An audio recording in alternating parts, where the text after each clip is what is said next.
আমি যখন ৫ মাসে প্রেগনেন্ট তখন আমার স্বামী আমাকে তালাক দিয়ে কানাডা পাড়ি জমায়। আমার স্বামীর সাথে আমার এতটাও খারাপ সম্পর্ক ছিল না যে সে আমাকে তালাক দিতে পারে। তালাকের নোটিশ পাওয়ার সাথে, সাথে আমার স্বামীর সঙ্গে আমি অনেক যোগাযোগ করার চেষ্টা করেছি। তবে যোগাযোগ করতে পারিনি। তার আত্মীয়স্বজন, তার মা, ভাই-বোনেরা তার সঙ্গে আমার যোগাযোগ করতে দেয়নি। ভালোবেসে বিয়ে করেছিলাম আমরা। বিয়ের পর থেকেই আমার শাশুড়ি আমার জার সঙ্গে আমি বাড়িতেই থাকতাম। আর আমার স্বামী চাকরির পারপাসে ঢাকায় থাকতেন। আমার শ্বশুরবাড়ির একটা নিয়ম ছিল আমার জার মন জুগিয়ে চলতে হবে। কারণ আমার জা ছিলেন অনেক বড়লোক বাড়ির মেয়ে। আমার জার সকল কাজকাম আমাকে করে দিতে হতো। তার কাপড়-চোপড় ধোয়া থেকে শুরু করে রান্না-বান্না যাবতীয় কাজ। সকাল ৬টা থেকে আমার কাজ শুরু হতো, ঘুমানোর আগ পর্যন্ত আমাকে কাজ করতে হতো। তারপর আমার তো ভুল ধরা ছিলই, এইটা লবণ কম হয়েছে, ওইটা বেশি হয়েছে। একটু ১৯-২০ হলেই আমার যা আমার শরীরে হাত পর্যন্ত তুলত। মুখ বন্ধ করে সহ্য করতাম সারাদিন। রাত্র হলে চোখের পানি দিয়ে বালিশ ভিজে যেত। স্বামীকে বুঝাতে পারতাম না। একদিন মুখ ফুটে বলেই ফেললাম, আমার বিয়ের তখন ১ বছর। "এখন তো তুমি ঢাকায়ই থাকো। তুমি তো একটা রুম নিয়ে থাকো, তাই না?" তখন আমার স্বামী বলে, "হ্যাঁ, আমি ওখানেই কষ্ট করে থাকবো। আমাকে নিয়ে যাও না। আমি আর তোমাকে ছাড়া থাকতে পারছি না।" আমার স্বামী বলে, "আমার সাথে তোমাকে সংসার করতে হলে আমার ভাবির আর আমার মার মন জুগিয়ে তোমাকে চলতে হবে।" তার একটাই কথা ছিল, তার ভাবি আর তার মার খেদমত করতে হবে। আমার নাকি এটা দায়িত্বর ভিতরে পড়ে। আমি তাকে এটা বুঝাতে পারতাম না যে সে আমার শরীরে হাত তুলতো। যা হয়ে আরেক যার শরীরে কিভাবে হাত তোলে।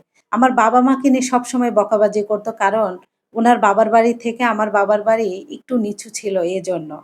দিনের পর দিন মানসিক রোগী হয়ে যাচ্ছিলাম আমি। না বাবার বাড়িতে আমাকে যেতে দিত, না স্বামীকে কাছে পেতাম। আমার স্বামী যখন ১ মাস পর বাড়িতে আসতো, আমার শাশুড়ি, আমার জা আমার অভিযোগের ভাটা নিয়ে বসত। আমি মুখে, মুখে তর্ক করি, রান্না ভালো পারি না, কাজে অনেক স্লো, অনেক ইত্যাদি, ইত্যাদি। আর ওগুলা শুনে আমার স্বামী আমার সাথে খারাপ ব্যবহার করত। ঢাকা থেকে যখন ওই বাড়িতে ফিরতো, সরাসরি আমার রুমে কখনোই সে যায়নি। তার ভাবির রুমে ঢুকতো। তার ভাইস্তা ভাস্তির জন্য এইটা আনতো, ওইটা আনতো। আমি যে একটা বউ আছি এটা সে ভুলেই গিয়েছিল। ৩ বছর বিবাহিত জীবনে সে আমাকে কখনো এক মুঠো কাচের চুড়ি পর্যন্ত কিনে দেয়নি। এভাবেই আমি মুখ বন্ধ করে সবকিছু সহ্য করে নিচ্ছিলাম।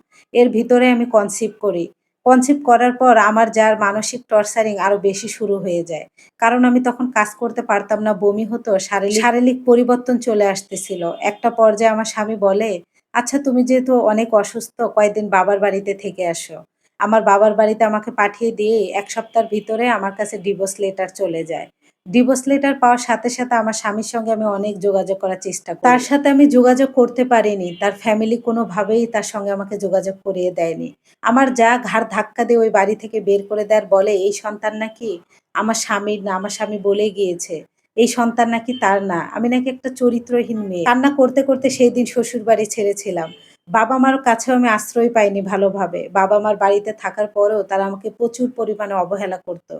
কারণ তাদের অপছন্দের ছেলেকে বিয়ে করেছিলাম আমি। জানেন আপুরা, আমার স্বামীকে আমি প্রেগনেন্সি অবস্থায় এত পরিমাণে মিস করতাম আর ভাবতাম কেন সে আমাকে ডিভোর্স দিল? কেন আমার সঙ্গে এমন হলো? আমার সন্তানের ভবিষ্যৎ কি হবে? আমি মাঝে, মাঝে এইটাও ভাবতাম যে আমার নিজের জীবন আমি নিজেই শেষ করে দিব। আমার ফ্যামিলি আমাকে অবহেলা করত, কারণ তাদের অপছন্দের ছেলেকে বিয়ে করেছিলাম। আর একদিকে ভালোবাসার মানুষ আমাকে ছেড়ে দিয়েছে। দিনে, দিনে আমি মানসিক রোগী হয়ে যাচ্ছিলাম। আমার গর্ভে সন্তান অসুস্থ হয়ে যায়। একটা পর্যায়ে আমার সেই দিন চলে আসে। আমি একটা কন্যা সন্তান জন্ম দেই। আমার মেয়েকে দেখে আমার বাবা-মা নরম হয়ে যায়। তারা আমাকে ভালোবাসতে শুরু করে। আমার মেয়ে হওয়ার পর আমি একটা সরকারি জব পাই। দেখতে, দেখতে আমার মেয়ের এখন ৮ বছর বয়স। আমার মেয়েটাকে আমার মাই লালন-পালন করেছে। আমার মা যদি আমার পাশে না থাকতো, কখনোই এটা সম্ভব হতো না। আমি তাকে ভুলে গিয়েছি। এমন স্বামীকে আমি আর মনেও রাখিনি। তবে এমনটা নয় যে আমি তার জায়গায় অন্য কোনো পুরুষকে বসিয়েছি। আমি পুরুষকে ঘৃণা করি। যে পুরুষ গর্ভে সন্তানকে অস্বীকার করতে পারে, তার সাথে সংসার করা যায় না। শুনেছি ১ মাস আগে সে দেশে এসেছে। মানুষ দিয়ে আমার বাবাকে বুঝাচ্ছে আমি যেন আবার ফিরে যাই। আমার মাকে ফোন দিয়েছিল ২ দিন আগে। সে অনুতপ্ত, তার ভুল সে স্বীকার করেছে। সে ভুল করেছে। আমার মেয়েসহ আমাকে ফেরত নিতে চায়। তবে আমি আর তার কাছে ফেরত যেতে চাই না। তার এই কথাগুলো শুনে আমার হাসি পেয়েছে। যে সে ভেবেছে আমি পুতুল, খেলতে চাইলে খেলবে, না মন চাইলে ভেঙে ফেলে দিবে। একটা মেয়ে সংসার টিকিয়ে রাখার জন্য কত কষ্ট সহ্য করতে পারে। আমি সম্পূর্ণ কষ্টই সহ্য করেছি। তবু সে আমাকে গর্ভবতী অবস্থায় ডিভোর্স দিয়ে বিদেশে পাড়ি জমিয়েছে। আমার গর্ভের সন্তানকে অস্বীকার করেছে। সে নাকি বিয়ে করেছিল আমি শুনেছি। ওই বউটাও তাকে ছেড়ে চলে গিয়েছে। তাই দেশে এসে আবার আমাকে ফিরে নিতে চায়। এমন পুরুষের সাথে আর যাই হোক সংসার করা যায় না।